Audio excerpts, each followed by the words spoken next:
Hi, everybody. So excited that you are here. Glad everyone got in okay. If there's any issues, let me know, or if you can't hear us. We have a lot to get to today, so just going to jump right in.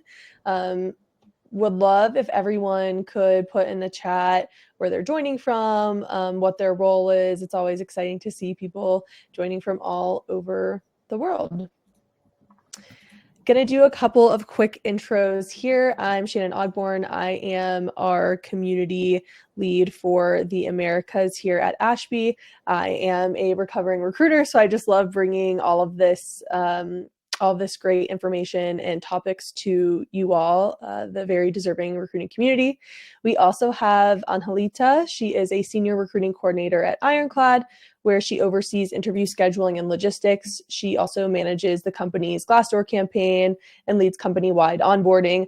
Angelita brings nearly 3 years of experience at Ironclad and a strong commitment to creating smooth, engaging candidate experiences while aligning closely with recruiting team goals.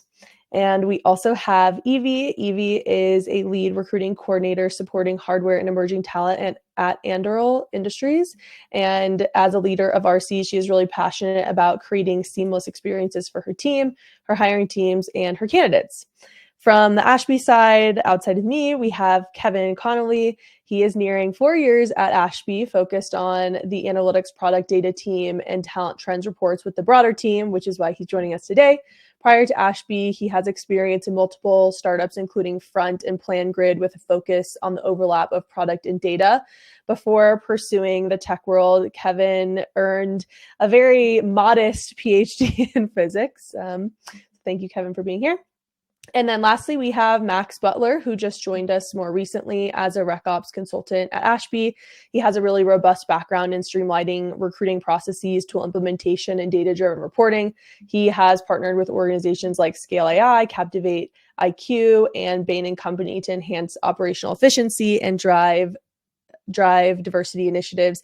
Max is known for his expertise in automating recruitment workflows, setting KPIs, and optimizing hiring strategies to deliver impactful business results. So thank you all for joining us today.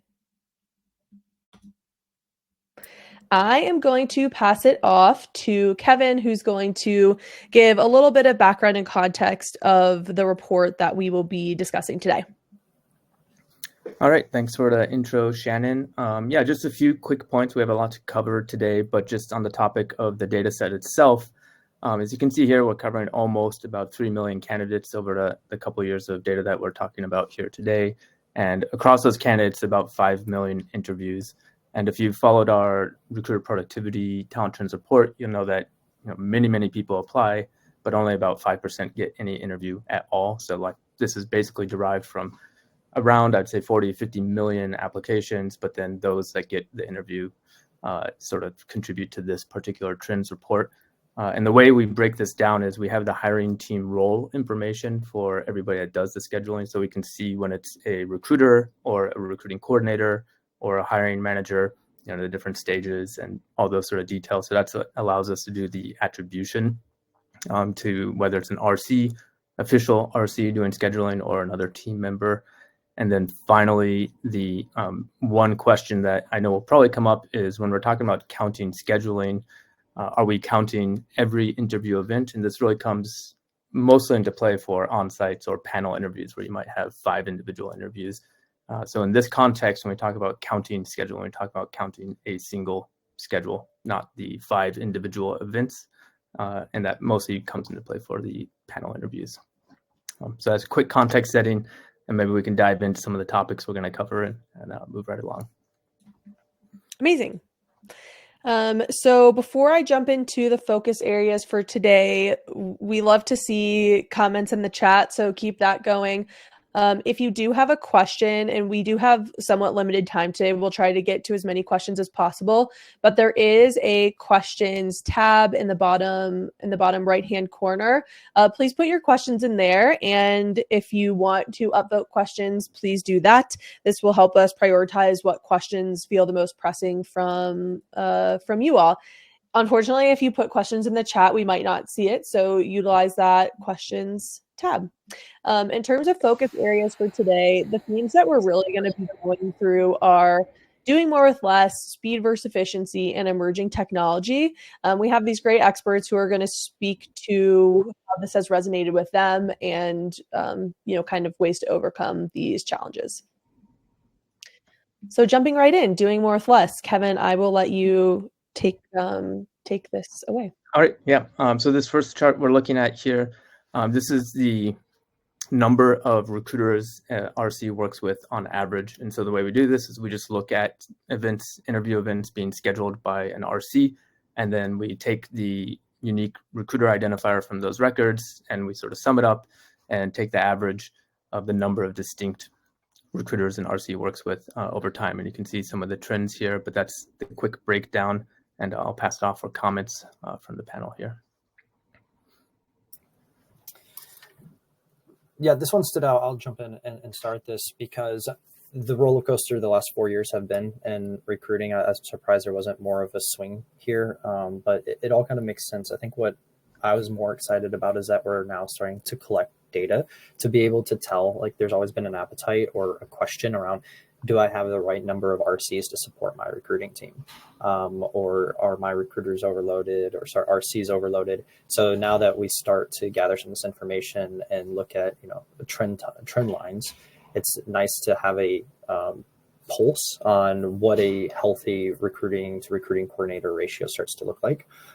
Even with this average, I think it's very tight. And also as the role of an RC has evolved over time, and they're not just scheduling, there's a lot more going on, which we're going to get into. But I'm really surprised that, we have a baseline.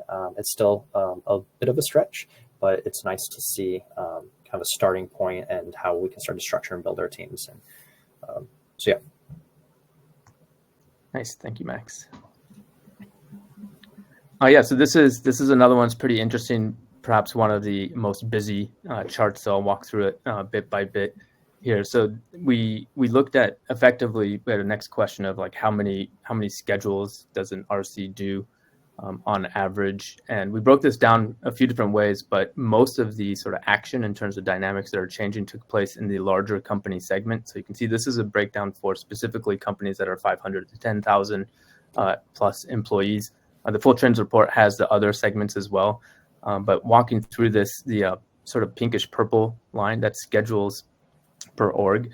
And you can see that really peaked at the end of 2021, early 2022. So we know that was sort of the maximum hiring mode over the last few years, where there's a lot of exuberance and fast growth. And then you can see the sort of decline after that. But the blue line is the coordinators per org. And so you can see those moving sort of in parallel, the pink and the blue lines. And that ultimately comes together to form the green, which is the schedules per coordinator. And the noteworthy thing here is that the green line is mostly stable at like a base rate, which means the sort of scheduling volume and the number of RCs were moving in parallel. But in 2023, it's where they diverge. And so there's a great reduction in RCs per org, pullback in scheduling and interviewing. But then in 2023, the interviewing started to pick up without the RCs to go with it. And thus we see the green line where the schedules per coordinator really starts to go up. It's additional work there. But I'll let Max comment on some of his experience and perspective here. Yeah, like Kevin said, there's a lot to unpack here. And the longer I've looked at this and thought about it, there are more and more things that got me thinking. But one to start, I mentioned like the roller coaster the last 4 years and recruiting, and it naturally, I think 2022 at the end of that year, we saw LinkedIn famously post that there were more recruiter jobs posted than there were software engineers. So the demand and the hiring surge was real, and we saw the recruiting coordination support and the recruiting function just evolve and grow as a reaction to the market.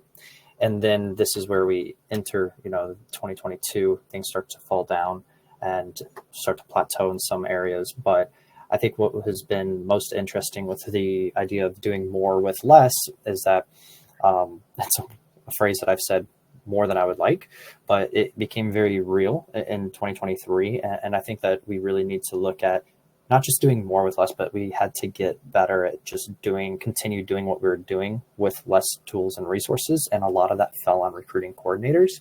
And so you could clearly see at the beginning of 2023, that there is this separation and this gap building between interviews starting to pick up, schedulers or recruiting coordinators are taking on more, but also with the leverage of technology. The idea was right. The theory was good that we can leverage a lot of the one-off schedules.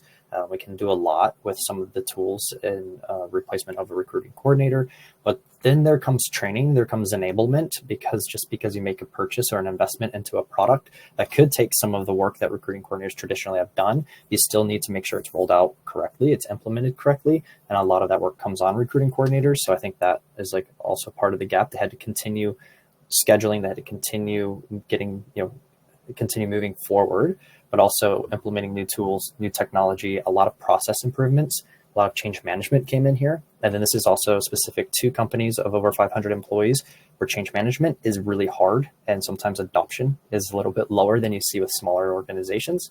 So that along with just like prioritizing strategic automation, there needs to continue to be more automation. There needs to be more efficient tools implemented and available to recruiting coordinators. But not a huge surprise when you start to break it apart and look at it, but I think it's super important to talk about just overall like well-being and efficiency for recruiting coordinators, because even though that things went down, we were very reactive to it, but maybe short-sighted on how recruiting coordinators operate within recruiting organizations. And so this becomes more pressure and more of a burden for recruiting coordinators, even though there's more tech, there's more tools, there's better processes. We still need a longer runway of more time to test these out, to have more, to have recruiters and recruiting coordinators partner better to leverage some of these tools and technology. But this show goes on. Recruiting coordinators still need to schedule and keep the ball rolling to create a positive experience. 100%. Yeah, it definitely, the mental health aspect is really important to note, like this doing more with less. It's really can be taxing on teams. Max, I was going to ask you your best advice as companies move into 2025, but you seemingly answered that in your upfront chat. But any Evie, Angelita, anything you wanted to add there? I think I would just say a huge plus one to everything that Max is observing. I think it's really important, especially if you're going to adopt a new tool with your team, to start off on the right foot in terms of that change management plan and really enabling teams with what they need to know to get started and get acclimated with the tool. And I think that's what's really special about seeing this emerging technology now, is that even if some teams are finding that they're taking on more, the technology is kind of balancing out being able to automate the more routine tasks that allow us to do more and move faster while still upholding the same quality, as well as making more space for that human connection and interaction that we see and that we prioritize throughout the process. Love that. Yeah, and I just wanted to add to that, as much as I love technology that makes life easier for coordinators, like I'm such a big fan, until we get technology that makes every single employee keep their calendars up to date. Doesn't matter how good the scheduling tool is or the ATS is, we're still, as coordinators, going to be running into like all kinds of just logistical errors, no matter how much we try. So just thinking about that too, when I think that it can be easy to see technology as like the solve all, but we're still working with people. People still get sick kids and can't come in the day of an interview and need to reschedule, and people still forget to put their PTO on their calendar. And the other thing I was going to add was kind of in the realm of the mental health aspect, just looking at this chart and seeing like the toll it takes on recruiting teams in general to know there's so much fewer jobs out there for them to have. Like, yes, you're doing more with less. And also like, it's kind of hard to watch your function feel like it's going extinct. It's not. Recruiters and recruiting coordinators are here to stay. But just to add on to that kind of burden, not only are coordinators doing more with less, and recruiters too, but they're also like their option to leave maybe a toxic environment to find a better job somewhere else is not always an option because there's just less coordination jobs available. So be nice to your coordinators. Yes, cannot emphasize that And enough. also just want to plug quickly, I talk a lot about recruiting efficiency, and you have to recognize that increasing recruiting efficiency goes hand in hand with the supportive recruiting coordination team. And so where we see this today and where we go will be really interesting. But if you want to have a positive experience, recruiting efficiency, and avoid the burnout, it's important, imperative that we have a supportive RC function with that. Yes. Speaking of efficiency, Kevin. Yeah, okay. I have some additional comments on that slide too, but I'll hold my tongue and see if we can get through all the content we want to today. So this one, we're looking at the scorecard pass rate, just to make sure to differentiate that from a pass-through rate. A scorecard pass rate is something we looked at here, which is whether the interviewer gave a 3 or a 4 on a 4-point scale, namely a passing grade, so to speak, for the interview of their candidate. And we looked at took that across all submitted scorecards and looked at the fraction that were passing. So that's the blue line here. You see the scorecard pass. And then we plotted that against the time relative to when the interview took place. So whether it was you get your schedule within 24 hours of the interview, or 1 day or 2 days or 3 days in advance. And what we found, this is really just a conversation starter to explore. We'll probably do more analysis here, but we found that the highest pass rate correlated with being scheduled the least amount of time in advance. And so that's open to interpretation, whether that means you're really excited about the candidate, or perhaps you're least prepared out of all your interviews, and it's harder to calibrate or assess the candidate effectively. But I'll pass it off for comments from the team here. Yeah, Evie, would love to hear specifically, have you seen this implication pan out at all in your organization, and how do you think about this balance between speed and efficiency? Yeah, when I look at this slide in particular, it's kind of funny. I shared the title of it, like conducting an interview without sufficient notice could increase pass rates, to one of my recruiters, and she responded like, "Oh, so interviewers are just unprepared and lazy and sending people on to the next round," which is, as Kevin mentioned, like one interpretation. If if you're scheduling really quickly and not giving interviewers like enough time to really look at the job description or kind of internalize what is needed for the role, and they just get an interview on their calendar, they might show up unprepared or not really looking at the resume, and maybe aren't listening totally and are distracted and just kind of give a thumbs up, which obviously has implications for kind of wasting precious time down the line for like a panel interview that's maybe not for a candidate who should have been passed through. But then there's also, on the other hand, as Kevin mentioned, you could interpret this as candidates who have an exploding offer, or who were referred, or who the hiring manager sent to the recruiter and the RC and said, let's get this person in immediately. Like that could be kind of the explanation for this data, or it could be some combination of the two. But the thing that really stood out to me was just the highlighting how important it is for RCs and recruiters to have like excellent communication and to just like be in sync with one another. And really for the RC to know from the recruiter, like, is this someone with an exploding offer that we should just get a move on with as soon as possible? Or is this someone that like, it's okay if we kind of push it out more than 24 hours, and just kind of understanding like the importance for the RC to be integrated into the hiring team to understand the context around this, because I think it's easy to see the RC's job as just to schedule as quickly as possible. But as we could see, if it's the case of the unprepared interviewer, that actually leads to like less effectiveness down the road and less efficiency for your hiring teams and for your recruiting teams. So yeah, I just thought it really highlighted how important it is for RCs to be like in sync with their recruiters to really know when to value speed and when to still value speed, but it's okay to pump the brakes a little bit. 100%. in the interest of time, I'm going to jump to the next one. Kevin. All right. Yeah, this is a pretty fun one. There's obviously something that sticks out on this chart. But what we're looking at is going through the RC process or scheduling process, you make a request for availability from the candidate, and then we look at when the actual interview occurs, or the first interview in a panel occurs, and just take that time. So you could schedule immediately. It could take you 5 minutes to schedule. They respond immediately, but you have to wait 7 days because they're not available to next week. So that would be a 7-day interval. And then we take the median of that, and we see some features here. I'll pass it off to Evie for her perspective, and then we can chat about some of the outliers if we want to.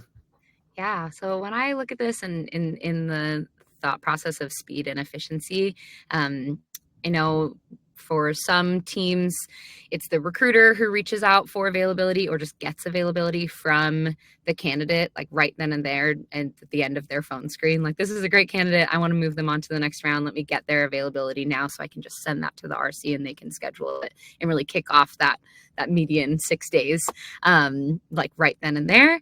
And in the interest of speed, like, that is definitely kind of the fastest, that would be the fastest way to do it. But another thing to consider is that if the RC is the one to request availability, that may, yes, kick things off a little bit, like a couple hours later, maybe a day or two later, depending on the like the queue of the RC. But if we're thinking about like effectiveness and efficiency, the RCs typically like have so much knowledge around the hiring team's PTO, their capacity for that week, like their, like the interviewers kind of load and what their availability is, and they can proactively block off days when they're requesting availability, or they can kind of shepherd the candidate into the days that work best for the hiring team. That recruiters may have that knowledge, but they have a lot of other knowledge about other things, and the RC's just like, we know this stuff. And so by potentially, again, kicking things off a little bit later, you may lose out on a couple hours or a day, but you'll possibly gain like a smoother candidate experience, as the RC can like proactively avoid a lot of back and forth or kind of inefficiency in schedules not working out. So I think both ways can work. And I think what this highlights is the beauty of an ATS or a scheduling tool that's really easy to use, so that your teams can, have the recruiter request availability or have the RC do it, and have both be kind of a seamless process. As for me, I have recruiters who do both, who some give me availability, some tell me to request it, and having kind of an easy to follow process, easy to use tool to make that possible is really what makes a big difference. Yeah, and Kevin, would love for you to potentially comment, and then we will move on to our last bit here.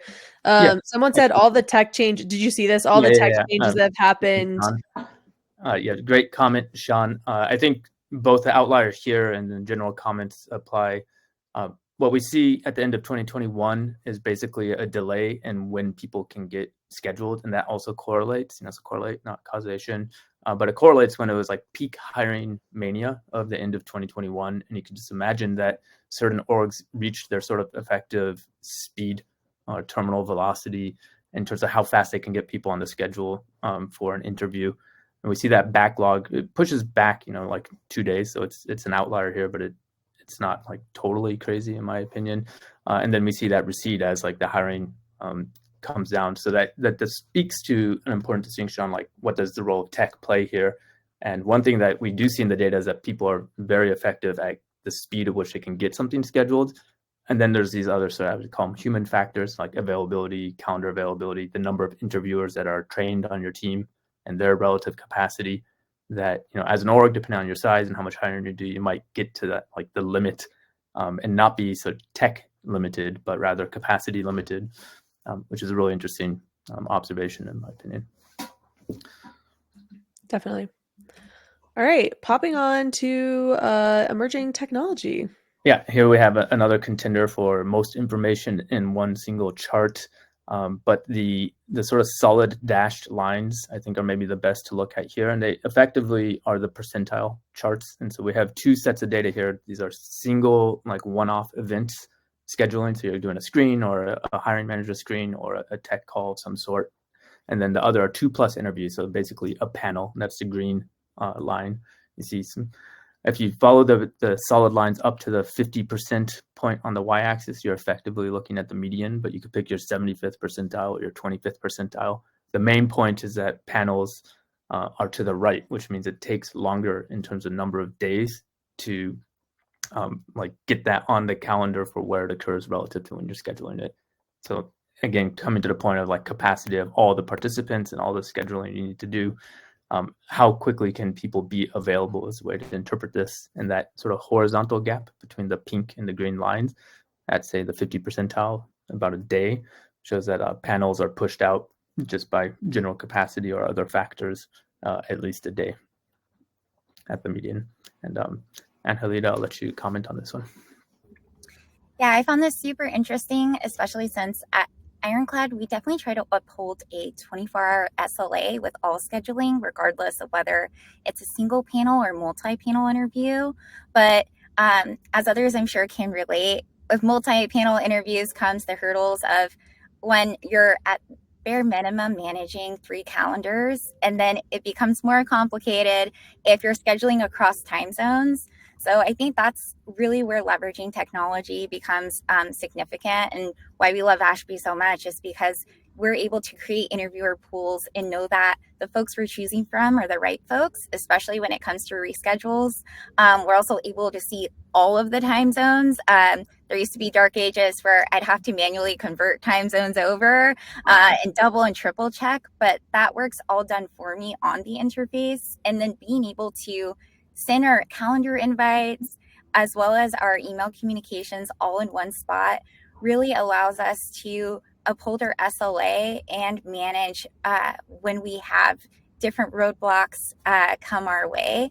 So really, I think that as we shift toward more technology and like using technology and recruiting teams, as well as the demands I'm sure are going to continue growing, having technology that is truly an all-in-one place where we can not only schedule but manage communications and have these features is going to be a game changer. Okay, we're up against the shot clock here. This chart has a lot going on. You can read and think about it after, but it really gets to the point of like how effectively can you schedule somebody. So the request comes in and you're like, I need to get it on the books, and it may get on the books 10 days out or tomorrow. That's sort of a separate duration. The question here being addressed is how fast does it take you to create the finalized schedule? And what we see for using direct booking links, it's about 33% sooner, which in real time is about 2 to 3 days. So if this is just for like the easiest type, which is like a 1 interview event schedule. And so if you're doing manual scheduling, which you definitely sometimes have to do, there's certainly cases for that. You're just going to take longer, but direct booking links and auto scheduling effectively really have this is an example where like the tech does play a difference, to Sean, your earlier comment. And Helida, I'll let you close it out here. Definitely. We currently have our recruiters using the direct booking link for recruiter screens, and I think it's just revolutionized the way we work. Here, it takes away the time where we're manually scheduling, and instead recruiters can reallocate that time to doing things like aligning with the hiring teams, building pipeline, and really importantly, instead of taking that time they'd spend scheduling, instead bringing back in those human points of connection where they're getting on prep calls with their candidates as well as follow-up calls to make sure they're still having a great experience, as well as answering any questions they have so they're not left in the dark until the feedback comes through. So I think this is super important, and I'm excited to see how other teams continue to use direct booking links. Amazing. Well, sorry that you all didn't get to comment more on each other's bits, but if there's one takeaway, I guess, for me personally that I would love people to have is some of the commentary on what you can do to help maintain your team's mental health. I think it's a really important piece and outcome of this. RC's Neville, it is on our blog. The full report can be found on our blog, ashbyhq.com/trends report / talent trends reports / report. You know what? I'm going to send the link. Yeah, there we go. Thanks, Evie. I'm like trying to read it. But yeah, like if you are a recruiting coordinator, you're doing an amazing job. If you manage recruiting coordinators, you're doing an amazing job. If you're a recruiter, you're doing an amazing job. Keep up the good work, and we look forward to supporting you how we can. Shannon, I can make a comment just close out. Please do. I know we're over and people are falling off, but I always like to remind that the data is just one thing we're looking at, and there's simple metrics that we're measuring. But in my experience, anecdotally, RCs also do a lot of rec ops early work or have that path. And so there's just like a lot of other work going on that's not captured here. And so like reducing efforts to specific metrics is really interesting for insights, but it's always a nice reminder to know that there's the seen and the unseen, and the unseen here is like a whole bunch of other RC-based work. Specifically, also, I just happen to know in the analytics type world and building out reports internally for companies. So this is just one slice of the pie out of all the work that's getting done. Absolutely. Well, thank you all so much for joining us, and we will see you at our next webinar event. Bye all. Thank you.